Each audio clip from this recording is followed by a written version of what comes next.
going to court, so they're getting arrested too. So little by little, we are improving what you're seeing out there. It's not a here today, gone tomorrow process. It takes a while because that's the system that we have in place. Now, will there be more arrests? I believe there will, because there's about 19, 20 people that actually have 2 warnings, 2 citations, and that next time they are in violation, that they would be arrested. It's a cumbersome process because all their property needs to go with them because it's their property, and also it could be evidence for the crime that we're doing. So it's a cumbersome process.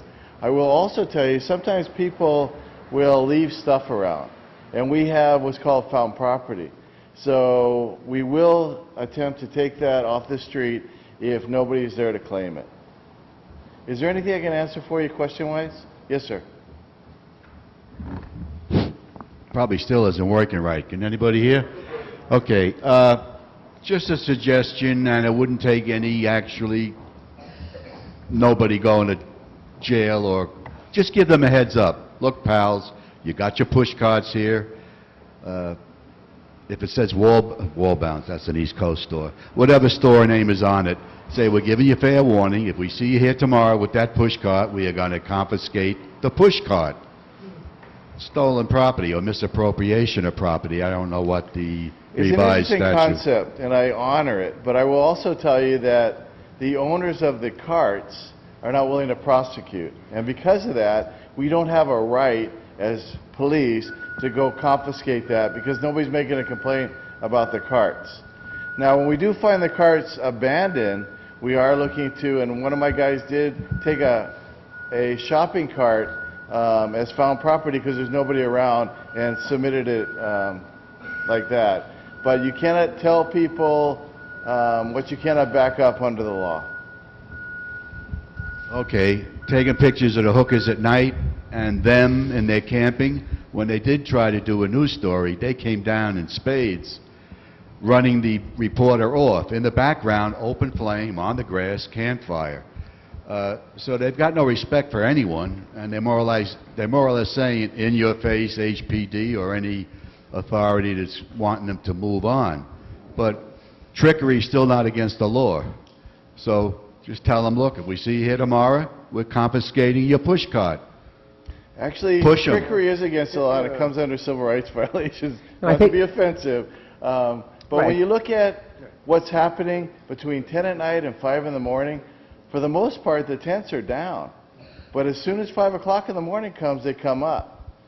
And it's an interesting thing, but they are reading the law the same way we are, and they're making interpretations, and then they're working it to their benefit, if you will. Okay. Thank you. Robert, I think you wanted to have some comments?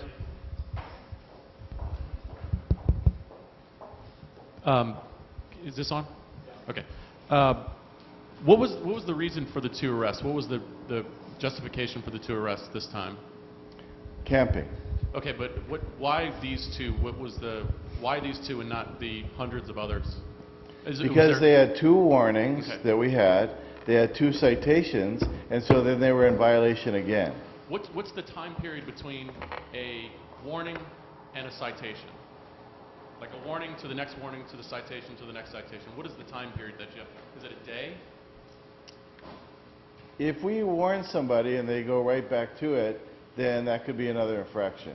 Because I think if any of us went out there, if it's a day thing, we could get rid of a lot of these people in 5 days. Because if you give them a citation, they're going to be there the next day.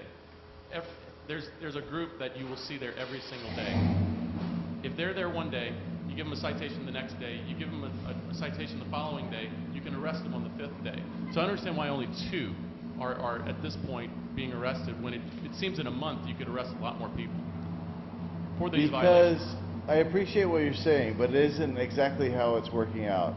You give somebody a warning, sometimes they'll move to another location.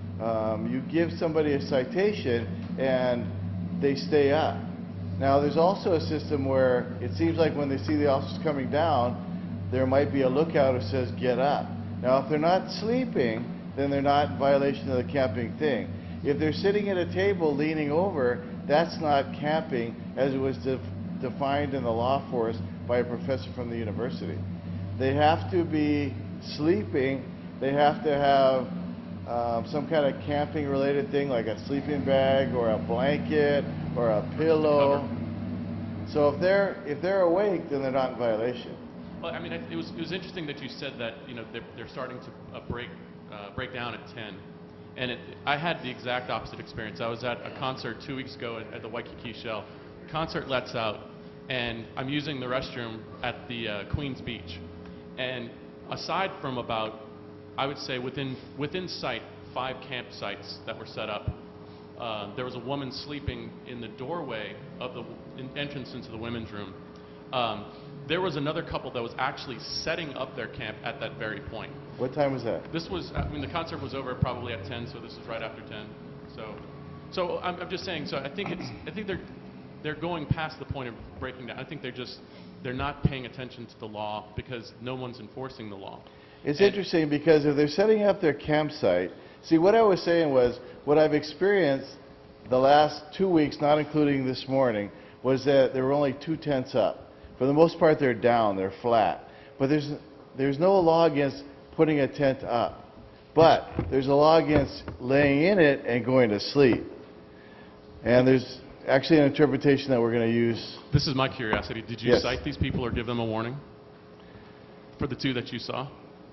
Well, there's nobody there that was in this tent. And then, see, they could have their tents up, but there was nobody inside.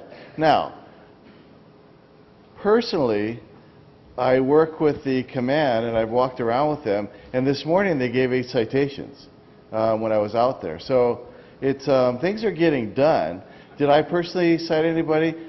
I haven't given a citation for a long time. I think they would be. I would think they would love to see you come out there and do that. Right? I would love to see you do that personally. Well, probably a lot of Might people would scare love some to sense see it, into but it's them. probably not going to happen. And that's because of what I do is coordinate. But then we have sergeants, and they hardly cite either. We have a lieutenant in the back. I don't think he's going to give too many citations, but the officers are going to do their job as it was designed at the direction of the command.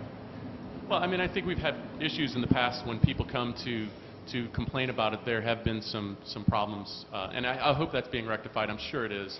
But as far as the abandoned property, you can walk through the Kapiolani Park and throughout Waikiki, and it's I'm shocked that you know, you mentioned that one police officer who took some property back, but I think it's just so overwhelming that it could be a 24/7 job for somebody to do it, because there's so much out there. Well, you're exactly right, but we also have other work that we're doing.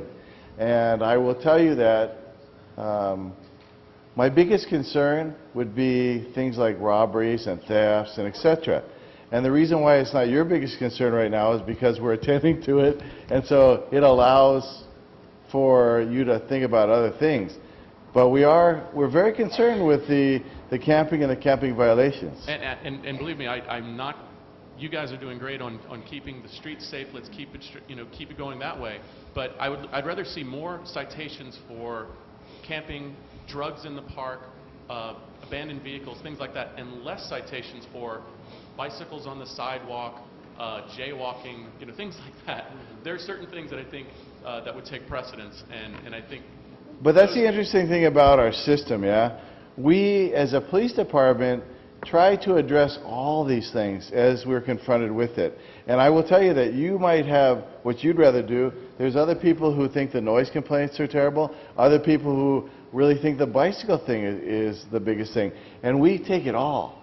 And so what we try to do is put our officers out there, handle all the cases that happen, and then do everything else to the best of our abilities.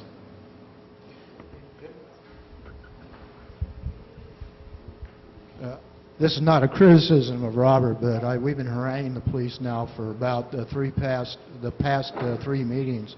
And what normally happens in a situation in which we believe there's not proper enforcement, it's usually not the police. They're the ones following the directions of the mayor and also of the prosecutor. And so I think we ought to back off of the police and start talking to the mayor and also the prosecutor's office and get them off the dime to give the proper direction to the police. the captain, when he opened up, he